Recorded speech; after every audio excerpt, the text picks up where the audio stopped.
الحمد للہ نحمده ونستعینه ونصلی علی رسول الکریم بسم اللہ الرحمن الرحیم۔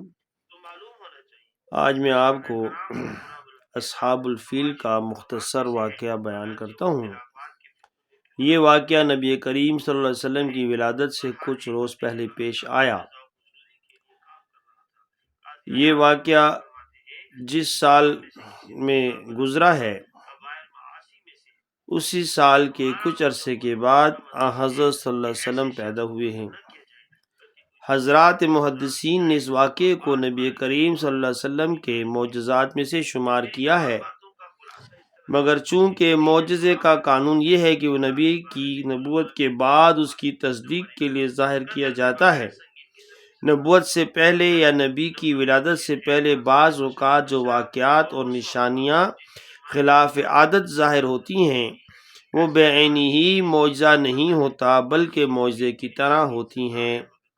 محدثین کی اصطلاح میں اس کو ارہاس کہا جاتا ہے۔ ارہاس راہس سے مشتق ہے، اس کا معنی سنگ بنیاد کیا گیا ہے۔ یہ واقعہ بھی ارہاسات میں سے ہے۔ اس کی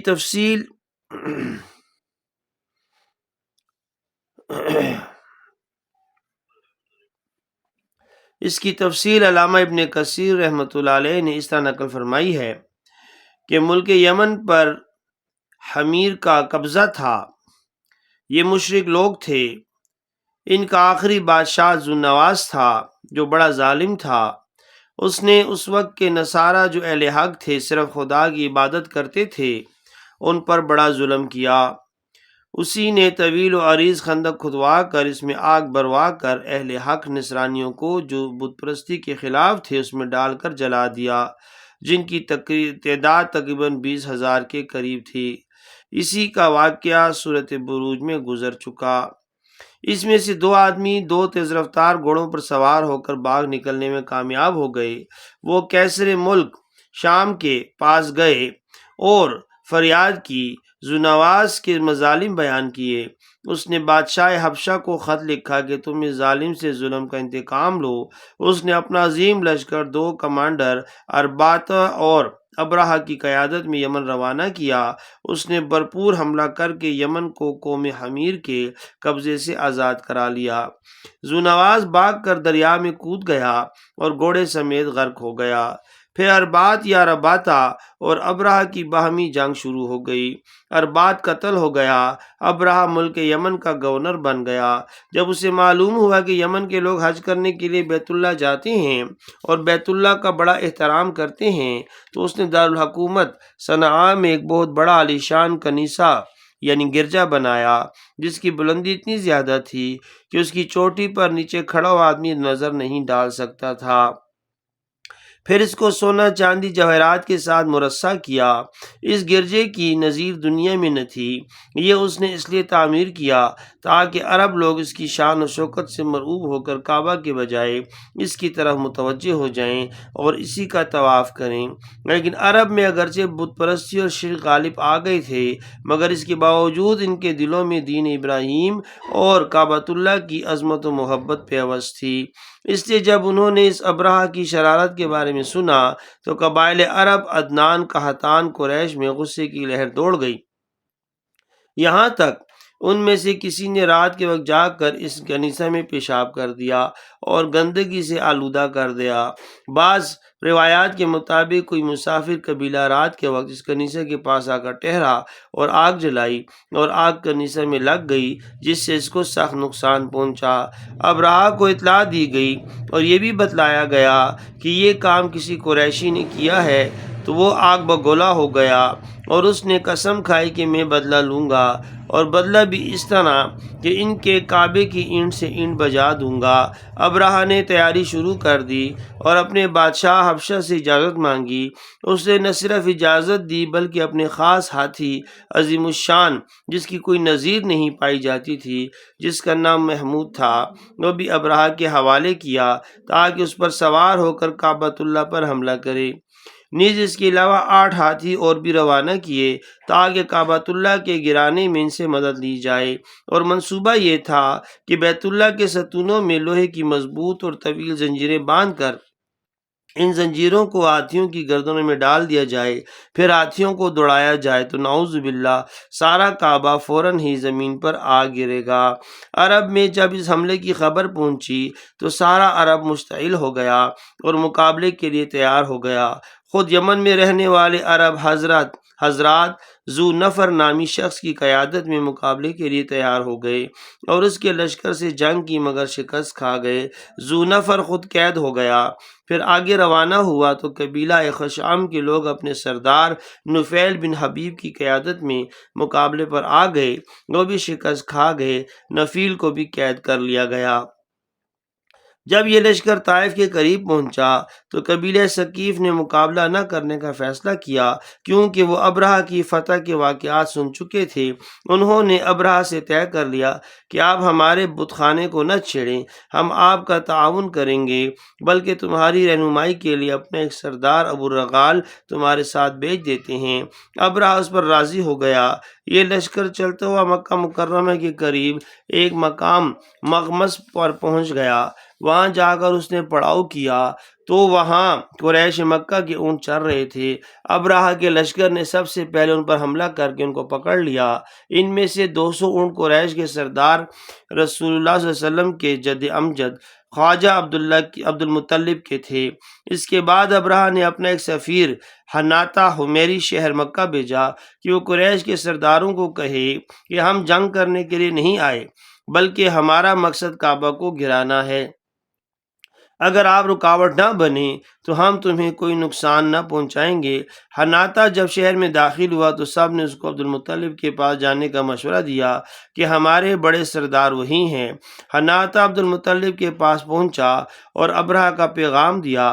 عبد المطلب نے یہ جواب دیا کہ ہم بھی ابرہہ سے جنگ کا ارادہ نہیں رکھتے اور نہ ہمارے پاس اس کے مقابلہ کرنے کی طاقت ہے، البتہ میں یہ بات بتا دیتا ہوں کہ یہ اللہ کا گھر اور اس کے خلیل ابراہیم علیہ السلام کا بنایا ہوا ہے، وہ خود اس کی حفاظت کا ذمہ دار ہے، اور اگر تم اللہ سے مقابلہ کرنا چاہتے ہو تو بے شک کر لو، پھر دیکھ لینا خدا تمہارے ساتھ کیا معاملہ کرتا ہے۔ حناطہ نے عبد المطلب سے کہا کہ آپ میرے ساتھ چلیں، میں ابرہہ سے آپ کی ملاقات کرا دیتا ہوں۔ عبد المطلب جب ابرہہ کے پاس پہنچے، چونکہ عبد المطلب بڑے قد آور اور نہایت خوبرو نوجوان تھے، تو ابرہہ آپ کو دیکھتے ہی اپنے تخت سے نیچے اتر کر بیٹھ گیا اور عبد المطلب کو اپنے برابر بٹھایا۔ پھر اپنے ترجمان کے ذریعے سے پوچھا کہ کس غرض سے آئے ہو؟ آپ نے کہا میری ضرورت تو صرف اتنی ہے کہ میرے اونٹ واپس کر دیں۔ ابرہہ نے کہا جب اولاً میں نے آپ کو دیکھا تو میرے دل میں آپ کا بڑا احترام اور عزت ہوئی، مگر آپ کی یہ گفتگو سن کر سارا احترام ختم ہو گیا۔ وجہ یہ ہے کہ میں آپ کا کعبہ جو تمہارا مرکز ہے گرانے کے لیے آیا ہوں۔ آپ نے اس کے متعلق کوئی گفتگو نہیں فرمائی، بس اپنے اونٹوں کے متعلق بات کی ہے۔ خواجہ عبد المطلب نے عجیب جواب دیا کہ اصل بات یہ ہے کہ اونٹوں کا مالک تو ہوں میں، اس لیے مجھے ان کی فکر ہوئی، ان کا مطالبہ کیا، باقی رہا کعبۃ اللہ، اس کا میں مالک نہیں ہوں، نہ ہی مجھے اس کی فکر ہے۔ اس کی مالک ایک عظیم ہستی ہے، وہ اپنے گھر کی خوب حفاظت کر سکتا ہے۔ ابرہہ نے کہا نعوذ باللہ، تمہارا خدا اس کو میرے ہاتھ سے نہ بچا سکے گا۔ عبد المطلب نے کہا پھر تمہیں اختیار ہے، جو چاہو سو کرو۔ ابرہہ نے عبد المطلب کے اونٹ واپس کر دیے۔ وہ اونٹ لے کر واپس آئے اور قریش کی ایک بڑی جماعت کو لے کر کعبۃ اللہ میں داخل ہوئے اور بڑی آہوزاری کے ساتھ بیت اللہ کے دروازے کا حلقہ پکڑ کر دعا کی اور اشعار پڑھے اور کہا کہ یا اللہ، ہم اس ظالم کا مقابلہ نہیں کر سکتے، تو ہی خود اپنے گھر کی حفاظت کا انتظام فرما دے۔ دعا کرنے کے بعد عبد المطلب اہل مکہ کو لے کر مختلف پہاڑوں پر چلے گئے، کیونکہ ان کو یقین تھا کہ ابرہہ کے لشکر پر کوئی عذاب ضرور نازل ہوگا۔ صبح ہوئی تو ابرہہ نے کعبہ پر چڑھائی کی تیاری کی اور اپنے ہاتھی محمود کو آگے چلنے کے لیے کہا۔ نفیل بن حبیب جس کو راستے سے پکڑ کر لایا گیا تھا، اس نے آگے بڑھ کر ہاتھی کے کان میں کہا تو جہاں سے آیا ہے تو وہیں صحیح سالم چلا جا، کیونکہ تو اللہ کے بلد امین میں ہے۔ یہ کہہ کر اس کا کان چھوڑ دیا۔ ہاتھی یہ سنتے ہی بیٹھ گیا۔ ہاتھی بانوں نے اس کو اٹھانا چلانا چاہا لیکن وہ اپنی جگہ سے نہ ہلا۔ اس کو بڑے بڑے آہنی ہتھیاروں سے مارا گیا، ناک میں لوہے کا آنکڑا ڈالا گیا، لیکن تمام کوششیں ناکام ثابت ہوئیں۔ اس کو یمن کی طرف چلایا گیا تو چلنے لگا، شام کی طرف بھی، باقی ہر طرف چلتا تھا، لیکن بیت اللہ کی طرف نہ جاتا تھا۔ ایک تو قدرت کا یہ کرشمہ ظاہر ہوا، دوسرا یہ ہوا کہ سمندر کی طرح سے کچھ قطاریں پرندوں کی آتی دکھائی دیں، جن کے پاس 3 کنکریاں تھیں جو چنے یا مسور کے برابر تھیں، ایک چونچ میں اور 2 پنجوں میں آتی ہی وہ پورے لشکر پر چھا گئے اور یہ کنکریاں ان پر گرانا شروع کر دیں۔ ایک ایک کنکری نے وہ کام کیا جو کلاشنکوف کی گولی بھی نہیں کر سکتی۔ ان کنکریوں میں زہر کا بارود تھا، جس کو لگتی اس کے جسم پر آبلے پڑ جاتے، جسم میں زہر سرایت کر جاتا، جس کو لگتی سر سے گزرتی سورین سے نکل کر زمین میں گھس جاتی۔ یہ عذاب دیکھ کر سب ہاتھی ادھر ادھر بھاگنا شروع ہو گئے، پورا لشکر ادھر ادھر بھاگنا شروع ہوا، کسی کو پتہ نہیں تھا کس طرف جا رہا ہے۔ اللہ تعالیٰ نے سارے لشکر کو موقع پر ہلاک نہیں کیا، بلکہ یہ راستے میں ٹکڑے ٹکڑے ہو کر گرتے رہے، مرتے رہے۔ ابرہہ کو چونکہ سخت سزا دینا تھی، اس لیے فوراً ہلاک نہیں ہوا، بلکہ زہر کے جسم میں سرایت کر گیا اور اس کا ایک ایک جوڑ گل سڑ کر گرنے لگا۔